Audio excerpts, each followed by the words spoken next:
Marcel might enjoy. I'll send it round tomorrow. How very kind. We were talking about Monsieur Montoy before you came. You know him?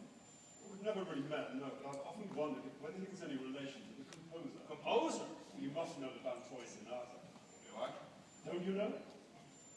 It's an enchanting piece of work. I first heard it. Oh, many years ago.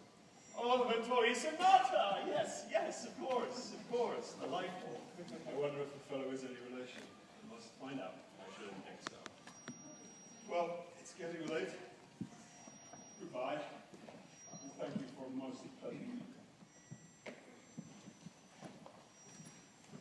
So much work. An essay on Vermeer. So that's the person who keeps you from seeing me. Monsieur Vermeer. I've never even heard of him. He was a painter. Oh, you are clever. I can help you with your work. No. No. You must have hundreds of things to do. No, you are quite wrong. I never have anything to do. I'm always free. You'll see. If you want me, just send for me. I will always be free.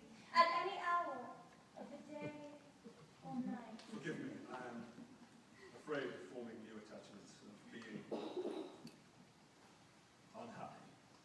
Afraid of love. How strange. And I would give my soul to find it. Some woman must have made you suffer. Am I right?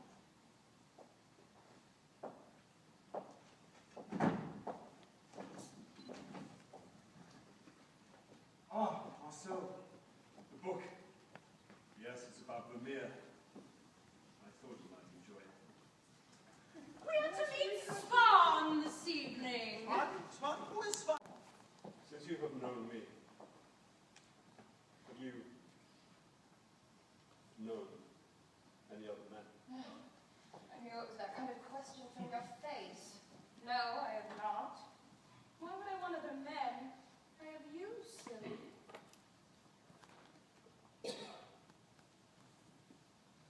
What about women?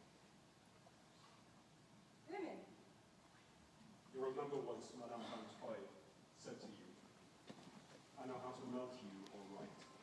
You're not made of marble. You asked me about that ages ago. I know. I told you it was a joke. A joke. That's all. Have you ever I told you no. You know quite well. Anyway, she's not like that. Don't say you know quite well. Say, I have never done anything of that sort with Madame Montoy or with any other woman. I have never done anything of that sort with Madame Montoy or any other woman.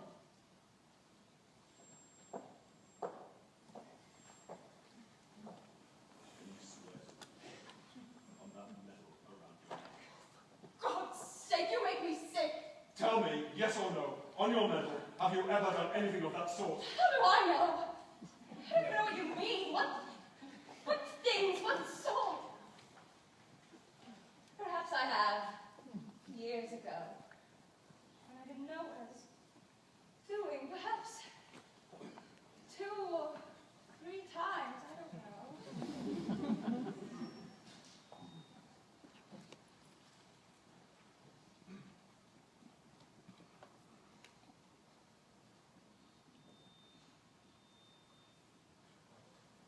How many times?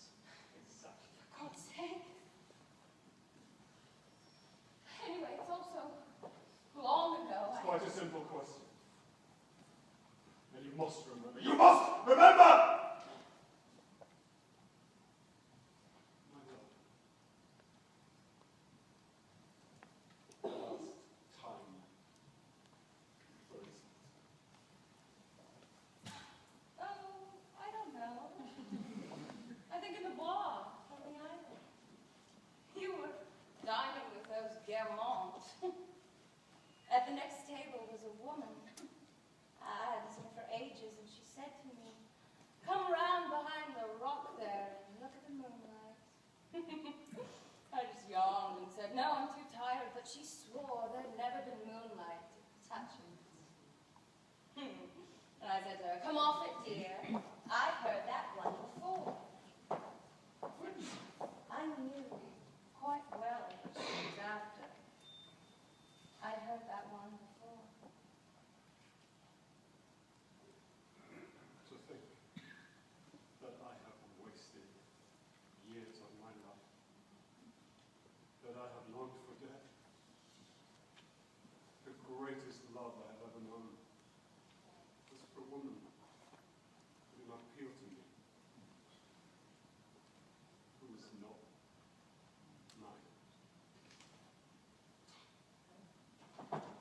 you change that ghastly dress? Are you going to mourn your father? Of course I do. Are your people well? They are. Good, good. Charles, you're an expert. I want your opinion of this. What do you think of it? I just swapped it for a couple of Monets.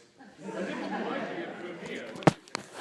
Difficult to say. Come on, we all know you're an expert. You're writing a book about Vermeer, aren't you? Well, hardly a book. Just an article, really, about one painting. View of Delft. Yes. That patch of yellow wool. Yes. Patch? What patch? Oh, sir! Of course! Well, I think it's the most beautiful painting in the world. I've probably seen it.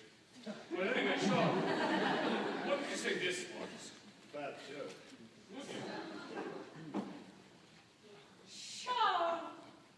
Marcel, how delightful! Oh, what a pity we have to go out. Oh, there are evenings when one would sooner die, because dining out is such a bore. But perhaps dying is an even greater bore. Who knows? Oh, how wonderful to have a hat lined in green leather. Oh, but you are always charming, Charles. Everything you do, whatever you wear, whatever you say, whatever you read, whatever you do. Which reminds me, Bassam and I are thinking of spending next spring in Italy and Sicily. Will you come with us? Oh, it would just make such a difference to us. I'm not thinking about the pleasure of seeing you, of course, but of all the things you could explain to us and admit it. You know everything. I'm afraid it won't be possible. What a pity. I'd like to know how, 10 months before the time, you can know that such a thing would be impossible.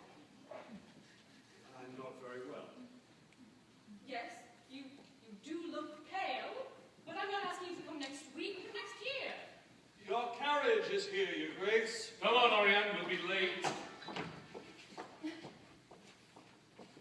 Charles, give me in one word the reason why you can't come to Italy. Because by next spring, I shall have been dead for a few months. According to the doctors, I have 4 months left to live. What's that?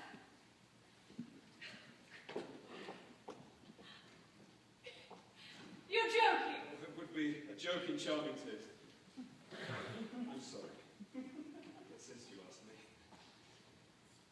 But you're late. Don't let me keep you. But being late is of no importance. Oriane, you know perfectly well that Madame de Saint-Averté insists on dining at 8 o'clock sharp. I'm sorry, Charles, but it's 10 to 8 already, and Oriane is notorious for being late. I just can't believe what you're saying.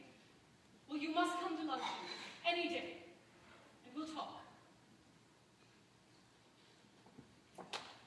Oriane, what on earth are you doing? You're wearing black shoes. With a red dress! Go upstairs and put some red ones on, for goodness sake! But so you said we are late! What does it matter if we're late or not? Anyways, we're not late. The point is you can't possibly go into that house wearing black shoes with a red... Bottle of champagne. Yes.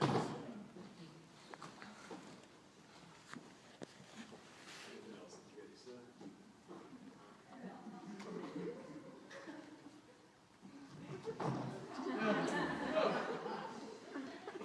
No, thank you. Well, when you're ready for anything else, you just give me a shout and I'll make sure you've got everything you require. What a waste. Maurice, put these away. If you weren't all so idle, I wouldn't have to fetch them myself. Piero, what are you doing sitting there for? You know there's someone in 14B waiting for you. Get some move on.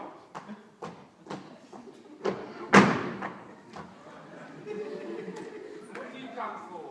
Pretty Pamela? No. Good evening, Monsieur le Baron.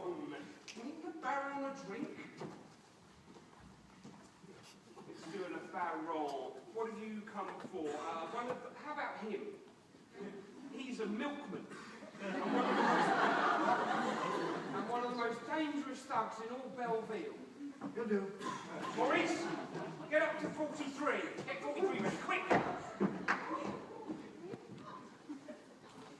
I'm very surprised to see you here, sir. I came here to shelter from the rig. Ah, yes. Well, that's what they all say.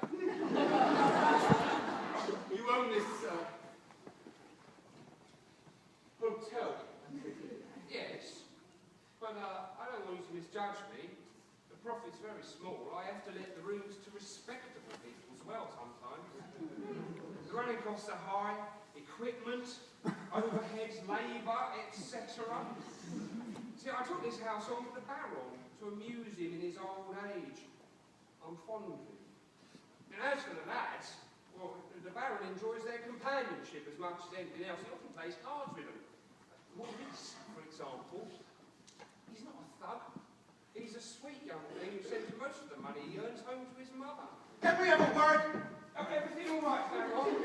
He hasn't got his heart in it, that fellow.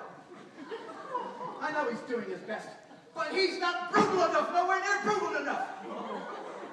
He doesn't mean it, you see. He's pretending. Maurice! What? Come back down here. Yes, Monsieur Chou. I'm so sorry. I have a butcher's assistant over there. He nearly killed a defrocked priest here the other day. Would you like him? Sounds about a bet. Culo, put those on and get up there with the Baron. Oh! Get up there! Yes, yes.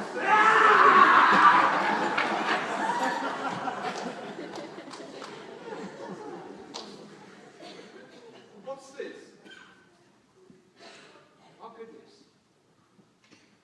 Quite a girl. Perhaps you might return it to its rightful owner. Yes.